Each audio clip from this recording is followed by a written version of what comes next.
Today on The Young and the Restless, Faith discovers Lucy's drinking, Victor talks to Nate and Lily, and Billy helps Sally through a difficult time.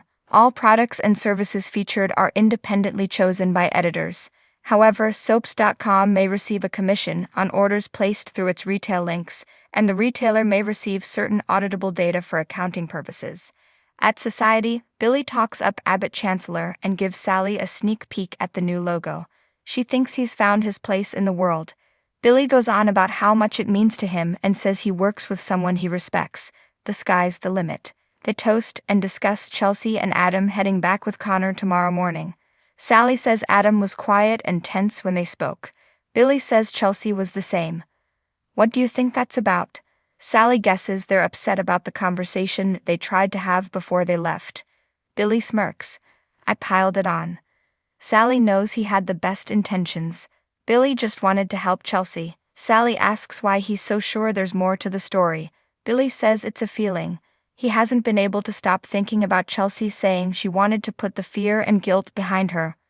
Winona Ryder says sexual harassment soured her love of movies. Lily walks into the club and spots Nate, who guesses she's busy getting Abbott Chancellor in shape. He asks if Billy is still taking a victory lap. He wonders how they're getting along. Lily asks if he really cares. Nate says he cares about her and Devon, and lets her know she shattered her brother's dreams. He hopes it's worth it. Lily asks if Devon said something to him. She knows him better than Nate does. And we're good. Nate argues she chose Billy over her own family. Lily says she chose Chancellor, a company she's poured her heart and soul into. Devon respects that, and she hopes Nate would understand that. Nate finds it ironic that she wanted the merger to bring the family together, but now she's fine with blowing it up. Victor and Nikki walk in and approach Nate and Lily. Victor assumes Devon gave Lily his. Victor says he's only planning a dinner with his wife. His warning was merely because Billy has a history of running things into the ground. Nikki tells Lily they'd hate to see her get hurt because of Billy's actions. Lily can take care of herself and the company, and if his warning is a prelude to something else, she hopes he reconsiders. Victor's sorry she misinterpreted his warning, and he and Nikki walk off. Nate snarks about Billy being a wild card only out for himself. Lily informs him that it's insulting to imply that she is weak and has bad judgment. I cannot wait to prove you all wrong. She walks out as Victor watches from across the room. Faith and Lucy dance at their concert and Lucy loses her balance. Faith looks dismayed and pulls her outside. She smells her and asks who gave her alcohol and how much she's had. Lucy says she brought it with her. Faith wants details or she'll tell her dad. Lucy says she got it from her mom's place. She wanted to be cool like her and thought it would make her relax. Faith fumes. Let's go. Lucy doesn't want to go, but Faith drags her off, protesting. At Sharon's place, she's startled by the appearance of Cameron, who needles her about being jumpy and playing hard to get. He's there because she wants him to be there. Sharon asks why she'd want that. He says, "You need me." Sharon scoffs at this and tells him to go away. Cameron's not going anywhere until she figures this out. She's the only person who knows what it will take to make him go. He knows she's afraid, and he doesn't blame her. They have a lot of history. Sharon hisses, all bad.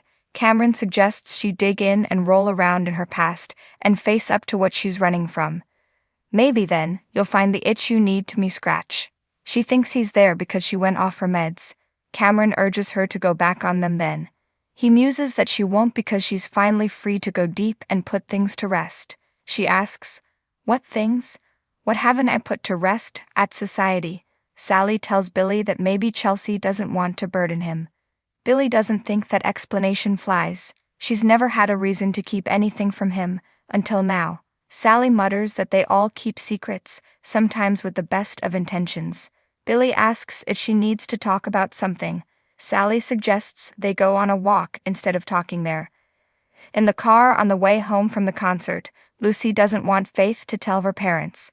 Can we pretend this never happened?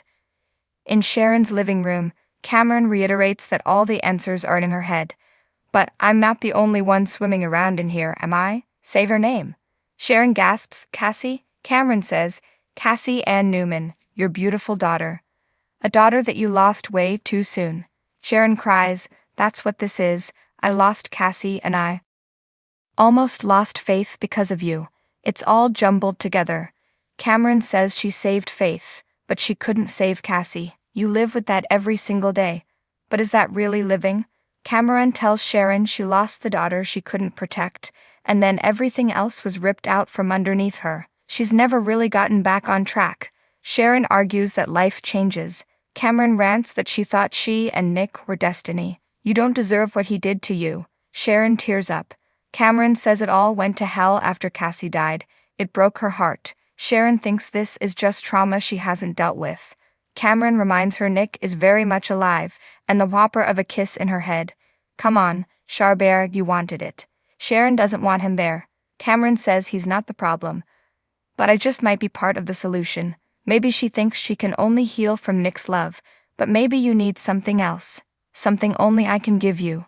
Just then, Faith and Lucy walk in. Sharon is surprised and knows the concert can't be over already. What happened? Faith says Lucy started to feel sick and wanted to come back here so her dad could pick her up.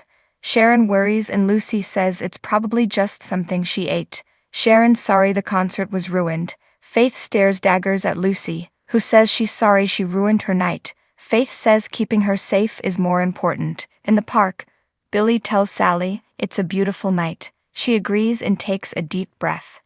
A year ago we lost Ava. Billy says, yeah, of course. I'm really sorry. Sally would have given anything if it was her who died so Ava could have lived an amazing life.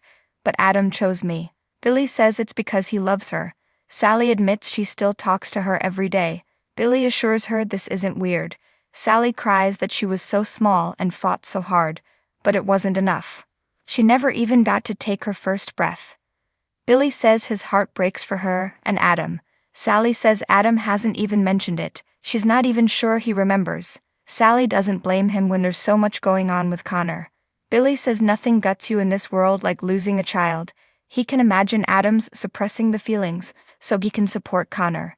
Sally says that's why she hasn't mentioned it. But Adam is the only person in the world who knows what it was like to lose our little girl. She hoped today they could have gone through it together. Billy tells Sally he knows what she's going through. He's still there and will always be there. You never stop missing your babies. Sally learns Delia was 7 when he lost her. All giggles and magic. He cries thinking of her saying she'd always be his little girl. She's always going to be a part of me, just like Ava will always be a part of you. Sally notices how he smiles when he talks about her. Billy says that's the way she'd want it. Billy thinks Ava would be proud of Sally, and for what it's worth, he thinks Adam didn't forget about Ava, he's just trying to be there for Connor. Sally agrees, he's going all in on saving his son. Billy admits he's a good dad. Sally wishes Ava had gotten to know that. Billy's really sorry she had to mourn in silence today on her own. Sally sighs, not completely on my own. She pulls a pink baby hat out of her purse and cries that she would have been the brightest, sweetest little girl. Billy agrees. She's your daughter. How could she not? He hugs Sally. At the club, Victor sidles up to Nate and wants to chat. He saw Lily leave upset and asks if everything is all right. He encourages Nate to urge Lily to leave Chancellor as soon as possible. Nate says she's determined to prove them all wrong about Billy and Chancellor. Victor says she'll fail and walks off. Lily walks into Crimson Lights where Daniel, at a table, says, I can see you, you know. He tells her Lucy's at a concert and he's staying caffeinated to pick her up later. He makes conversation about her and Billy working together. She says, I can manage. Daniel asks if Omegasphere is up for grabs. Lily says Devin took it to Winters and wishes him luck. Daniel wonders if they'll ever get to the point where they can be civil with each other. Lily thinks they're being civil. Daniel gets a text that Lucy's ready to be picked up earlier than expected. He tells Lily he admires her giving Billy another chance, and he hopes they knock it out of the park. But I would hate to see you get hurt. She scoffs, really? Daniel replies, yes, really, just be careful. Billy arrives at Crimson Lights, where Lily tells him she ran into Victor earlier. He's definitely coming after us. At the club, Victor tells Nikki he spoke to Nate about Lily. He's keen to put her at the top of the company where she belongs. Nikki wants an end to the business talk for the evening. Victor smiles, I promise. At Sharon's place, she lets Daniel in. He asks what happened. Lucy says she felt sick. Faith says it was quicker to bring her back there. Lucy wants to go home. Daniel is sorry for all of this and thanks Faith for looking out for his little girl.